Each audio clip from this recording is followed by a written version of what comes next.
Bonsoir, nous sommes Émilie Brou et Maxime Marion en compagnie de Clémence Agnès. Bonsoir Clémence.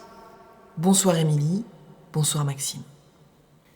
Il est 20h30 passé et nous sommes réunis au sein du majestueux espace principal du Kunsthalle Gent qui nous accueille actuellement en résidence.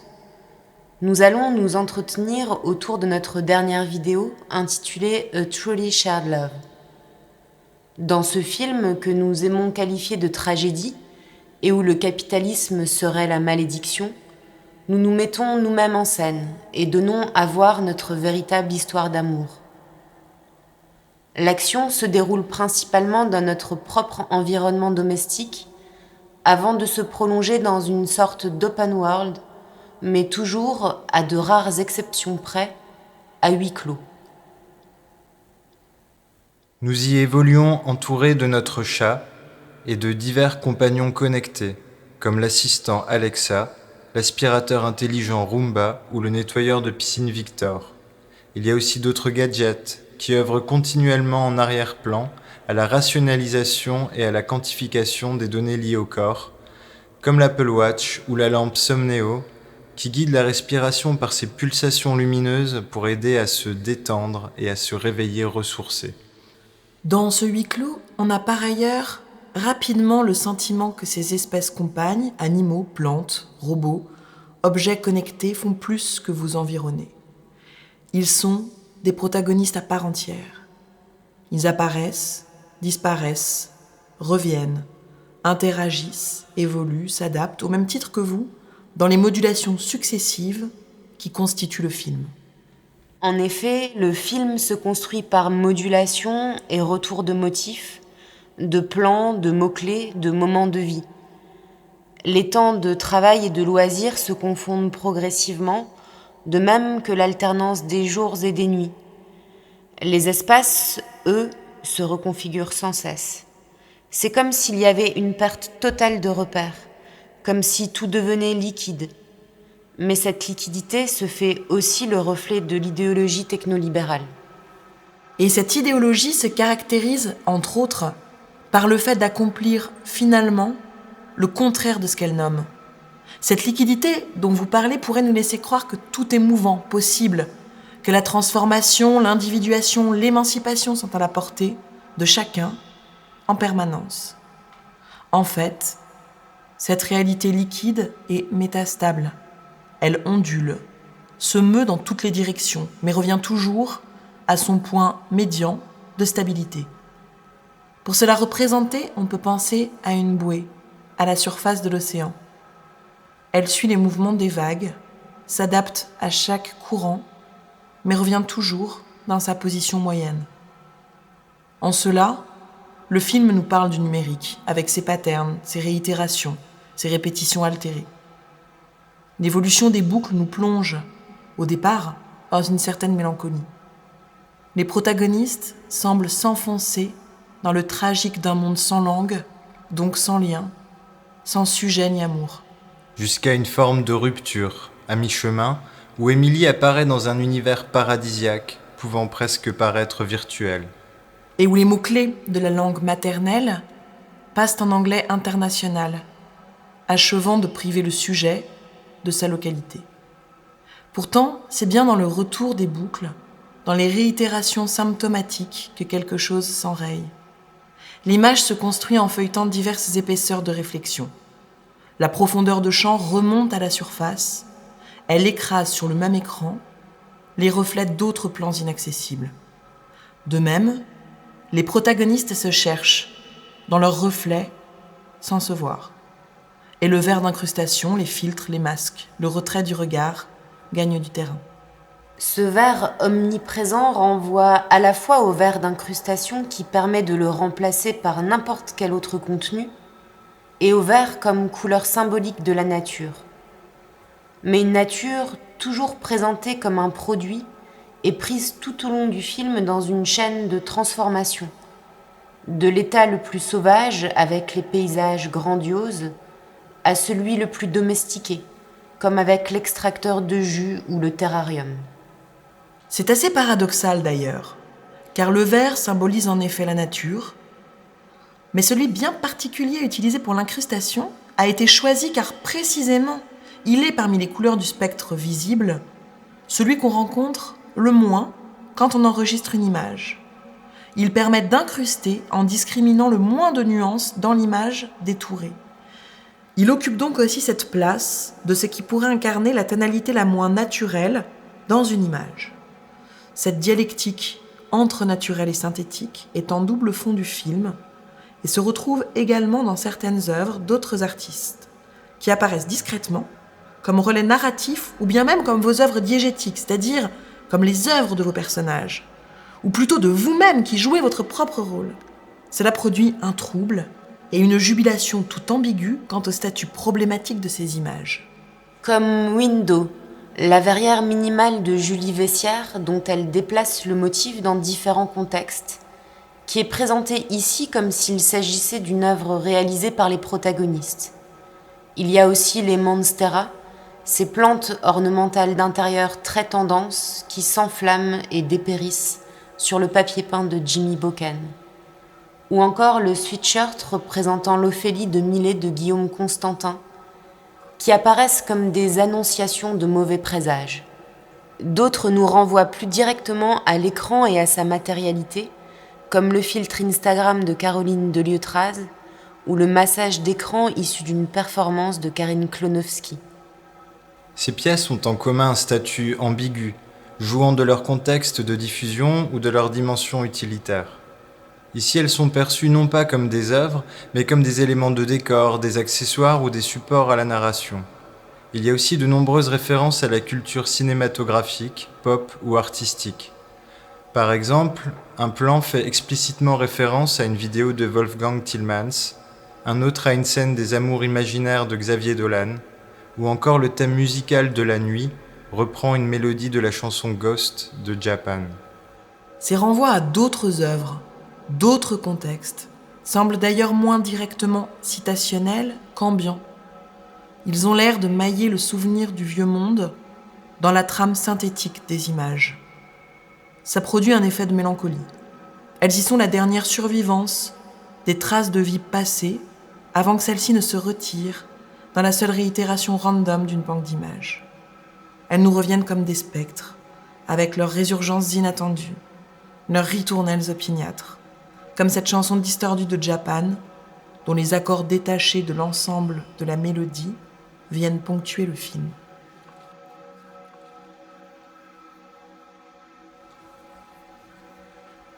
Aussi, le film convoque et calque très explicitement les codes des vidéos de stock. Il existe des dizaines de millions de ces courts clips libres de droit pouvant illustrer à peu près n'importe quelle situation. Mais dans cette imagerie lissée, qui porte toujours en elle sa finalité commerciale, il n'y a aucune trace du réel. Au contraire, elle vise à satisfaire les pulsions visuelles les plus immédiates, au moyen de lumières flatteuses, de mouvements de caméra fluides et de représentations toujours idéalisées. Dans le film, les mots-clés s'égrènent un à un, empêchant de retrouver le langage naturel et achèvent de discrétiser l'image. Ils caractérisent froidement. Mais ils viennent aussi qualifier ce que l'on ne nomme habituellement pas, car assimilé à une norme. Et c'est justement cette dimension normative que nous cherchons à mettre en critique. Nous-mêmes, d'ailleurs, semblons bien l'incarner. La norme est en effet le premier problème qui apparaît quand on visionne le film. Une autre gêne, plus profonde encore, et qui n'est pas étrangère à la question de la norme, nous assaille ensuite. C'est ce retrait du réel que tu mentionnes. Nous sommes face à des images qui semblent avoir perdu leur référent. On bascule d'un coup du paradigme de la représentation à celui de la simulation. D'ailleurs, même si l'esthétique renvoie souvent à l'imagerie de synthèse, il n'y a pour autant aucune modélisation 3D. Il y a des corps, de la peau, des visages, mais en l'absence de langage, abandonnés aux seuls keywords, et en l'absence d'événements, rendus impossibles du fait de la standardisation extrême des images, on n'accède plus à aucune représentation particulière. Il ne nous reste à voir qu'une simulation siliconée, de stase de vie censément désirable. Boire un café, se tenir devant la mer, se regarder dans un miroir, le tout dans un décor parfaitement lisse et conforme aux produits les plus coûteux du marché. Comme dans toute simulation, aucun événement ne peut advenir de l'intérieur. Dans le paradigme de la représentation, le mouvement et les actes parviennent à s'insinuer, même à contretemps, même sous une forme spectrale. Dans celui de la simulation, le réel représenté a disparu, et avec lui le temps qui passe, pourvoyeur d'action et gros de désir. Ici, la simulation se passe de référent. Elle a au contraire pour mission de construire un standard à rechercher et à vendre. On ne peut pas faire la promotion d'un événement, dans le sens où celui-ci est une effraction imprévisible dans la trame du temps. Par contre, les images se vendent très bien. Nous évoluons tant bien que mal au sein de ces images, cherchant à négocier avec cet environnement et à maintenir un lien entre nous. Mais ces plans, clos, sans cause ni effet, ne se construisent pas en regard les uns des autres, d'où un inexorable délitement de notre propre relation. C'est le syndrome de Palo Alto, pour reprendre la formule de l'écrivain et critique Loïc Hecht. Des formes de vie rétrécies qui passent de stase en stase, du café devant la piscine à la séance de workout idéale, sans sueur et sans courbature, au travail sur MacBook rutilant dans la douceur feutrée du salon, qui d'un coup est devenu le lieu de travail à distance, donc l'espace du contrôle. Pourtant, le film nous dit bien autre chose, puisque l'enchaînement de ces boucles, la rémanence de ces stases ne se fait pas à l'identique. Au début, on ne pense qu'à des modulations, plus ou moins noires, plus ou moins heureuses. Mais à la fin, quelque chose se rompt, et il nous semble qu'une action libre est arrachée à la procession des différents états de la simulation. Tu fais référence ici à la scène du chant, qui est en effet l'un des seuls moments de l'émergence du sujet, avec un bref retour de la langue.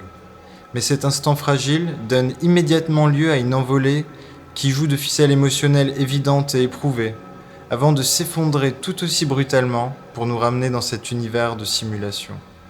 Comme si nous devions finir par disparaître en tant que personne, et même finalement en tant que personnage dans le film. Au même titre que les quelques figurants sans visage, tels les artistes mentionnés tout à l'heure qui nous accompagnent le temps d'une danse, ou encore notre galeriste et notre premier collectionneur privé, qui incarnent dans leurs habits noirs, même de dos, à la perfection le spectre de leurs propres stéréotypes. Cela me fait justement penser à Ghost Dance, le film de Ken McMullen, où la gracile icône novo Pascal Augier demande à Jacques Derrida s'il croit aux fantômes. Il lui répond : mais d'abord, est-ce qu'on demande à un fantôme s'il croit aux fantômes ? Coup de théâtre, on ne comprend pas tout de suite. Il explique que le cinéma est une fantomachie, où combattent les spectres d'une toute autre manière que la psychanalyse.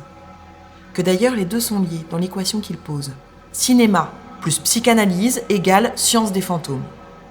Mais surtout, il précise le dispositif très singulier dans lequel il s'inscrit, celui de jouer son propre rôle dans une fiction. De cette opération, il nous livre en l'accomplissant la formule saisissante « Je laisse un fantôme me ventriloquer ». Dans A Truly Shared Love, Émilie, Maxime, vous jouez quelque chose qui ressemble à votre propre rôle. Cependant, à la différence de Derrida dans Ghost Dance, plus rien n'est certain quant à votre singularité à l'écran. Les fantômes semblent n'apparaître non pas du fait du dispositif filmique qui vous enregistre entre personne et personnage, comme c'était le cas pour Derrida, mais plutôt du retrait de l'un et de l'autre. Mais en quoi cela s'éloigne-t-il ici de ce que nous racontait Derrida ? L'image standardisée y remplace le joueur et le jouet, tout du moins pendant une grande partie du film. Ce qui est joué semble être l'image d'un individu standardisé qui ne parvient pas à se constituer en sujet authentique. Avec Derrida, il s'agissait de comprendre comment les dispositifs de captation transformaient un sujet, dans sa parole, en une voix résonante et ubique, et redoubler l'individu dans la performance de lui-même, en fantôme de sa propre personne. Ici, c'est presque l'inverse. Ce proto-sujet, plus ou moins digital native, entretient un rapport fétichisé avec les dispositifs de captation et de diffusion massifiés, à l'intérieur desquels il cherche à fonder sa singularité, avant même d'extruder dans les méandres du langage les reliefs d'une identité particulière et l'épaisseur de ses liens au monde. C'est-à-dire que là où dans Ghost Dance, le langage primait avant le devenir fantôme du sujet acteur, A Truly Shared Love semble nous parler d'un cinéma où le départ entre acteur et personnage est annulé par l'impossibilité de fonder un sujet, puisque celui-ci est privé de sa langue. Exilés au seuil de l'articulation, les locuteurs ont perdu le langage au profit des mots-clés. Ces mots-clés qui servent originellement à indexer et à retrouver les contenus sur les plateformes de stock, et qui dans le film agissent en surimpression de ces images déjà extrêmement lisibles. Ils dérivent parfois vers des registres plus littéraires ou chantés, et d'autres fois sont énumérés de manière analytique, s'entrechoquant sans perspective, à l'instar des images. Cela nous renvoie aux analyses de l'historienne de l'art médiéviste Chiara Frugoni, qui nous explique que ce qui caractérise en art la pré-Renaissance, c'est un tout autre rapport de l'image à sa destination. Avant perspective, ce qui importe, c'est d'incorporer des messages dans l'image liturgique.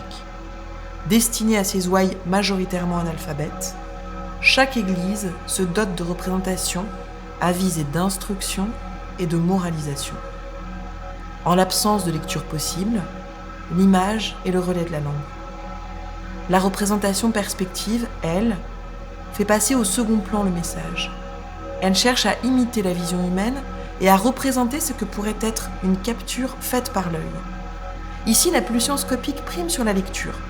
Le siège du langage est ailleurs. Dans le film, on se trouve à un endroit où la langue a disparu. Le rapport entre image et mots-clés semble reconstruire une forme de langage rudimentaire qui ne peut plus passer que par les symboles, les captures standardisées d'un monde qui s'est entièrement retiré dans des représentations visuelles ultra simplifiées.